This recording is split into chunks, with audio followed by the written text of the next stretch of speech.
Hey lambs, Kai here with your True Crime Tuesday. In today's episode, we're going to talk about turn of events. That was my jaw dropping, by the way.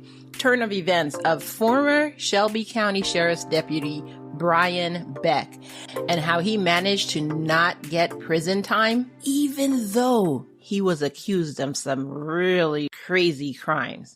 Before we begin, if you're new here, my name is Kai, and this is Love and Murder, Heartbreak to Homicide, the Tuesday edition. I also want to remind you that this episode and all my episodes are sponsored by my lambs in Patreon. Patreon.com/Love and Murder. If you want to be a sponsor of Love and Murder and keep the episodes flowing and let everything get better and just better and just better, then join our Patreon. You get extras, you get extra bonus episodes, you get case extras and everything like that. Patreon.com/Love and Murder. Now let's get into the show. As I said, Brian Beck was a former Shelby County Sheriff's Deputy in the grand old state of Tennessee. He is 47 years old, and he had been with the Sheriff's Department since 2004. He was indicted in June of 2018 by a grand jury on 2 counts of rape by force or coercion and 2 counts of sexual battery by an authority figure. Now, first of all, pick your drop off the floor because we're not done. It's going to go right back on the floor. Investigators said, we have to say alleged, the alleged assault on the victim, then 14 years old, started around May 1st, 2016, when he was 43, and continued around January 1st, 2018.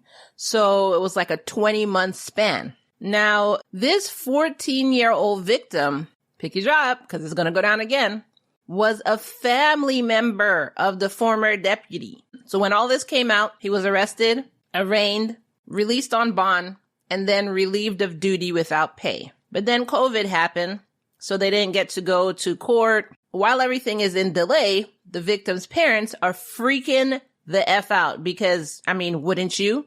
They're saying this delay is unwarranted. You got to find a way around it. We need resolution. Quote, there are damages, major damages and unhappiness. She just needs some closure, her father said. Throughout all this, they're still, talking to Brian behind the scenes, trying to get the ball rolling, trying to see if there's going to be a trial or not. But what happens is they presented him with a plea deal. Now, I know we've picked our jaw up off the floor already, but it's about to drop again. So, throughout all this, quote, Brian maintained his innocence, but was presented with an opportunity to get this behind him with a guarantee of not going to jail and not being on the sex offender registry.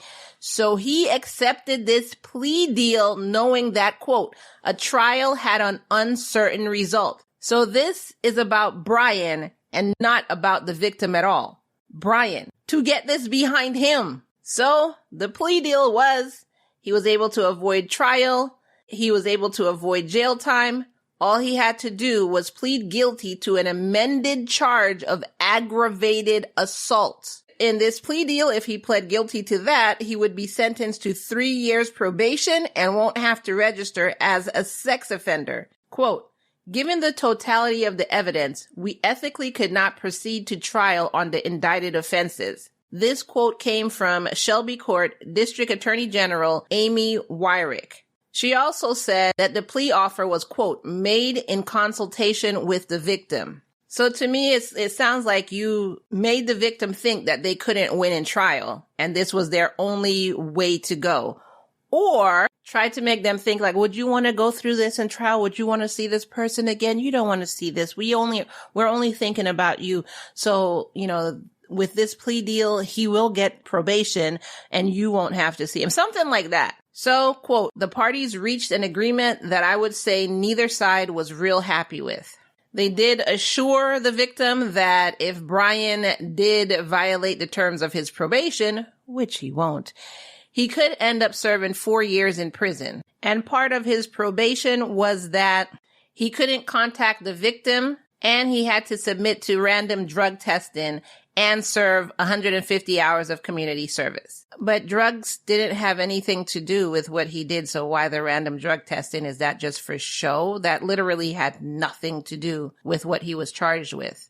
And A spokesperson with the Shelby Court District Attorney's Office said something similar to Attorney General Amy, which was, quote, considering all the facts, evidence, and circumstances, as well as all possible defenses that could be raised in trial, this settlement was made in the best interests of obtaining justice for the victim.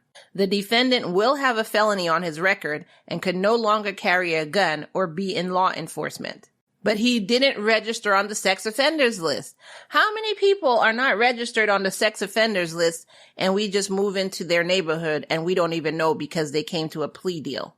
This is now what makes me wonder that, like, how many people? So if you remember, for his original charges, which was 2 counts of rape by force or coercion and 2 counts of sexual battery by an authority figure, he would have faced 30 years in prison for each of the 2 rape charges and 15 years for each of the sexual battery charges, which, by Tennessee law, would have been a total of 90 years behind bars. And this was the mandatory minimum prison term. So this is what would have happened. And instead, he got a bad, no, don't do that. Now you don't call her and don't go around her and go pick up some trash for 150 hours, okay? And even though you don't do drugs, we're going to see you every Tuesday for drug testing, okay? That's literally what he got. So in Tennessee, the legal age of consent is 18 years old. And for my poll question, I'm going to ask you, does this sound like it was in the best interest of the child or the man? So let me know your thoughts. The poll will be up in my Spotify. It will also be up in the WhatsApp group, murderandlove.com/WhatsApp. I want to hear from you. And remember, throughout all this article, they said alleged, so we're going to keep it alleged because they're saying the evidence, the totality of the evidence doesn't add up to winning in trial. So I don't know what the evidence is. So I'm just going to say alleged. I could only go by what I researched. That is all I have for you for this True Crime Tuesday. Do not despair. Keep leaving your comments. Once all this stuff is solved with my mouth and I'm not always in pain, I will go back to reading your comments. We're just on a comment hiatus for right now because I'm trying to keep the episodes as short as I possibly can. But once we come back to that, we will have a plethora and an abundance of comments to read from you. So I still want to hear from you. Please leave your comments below and I will see you in the next episode. Bye.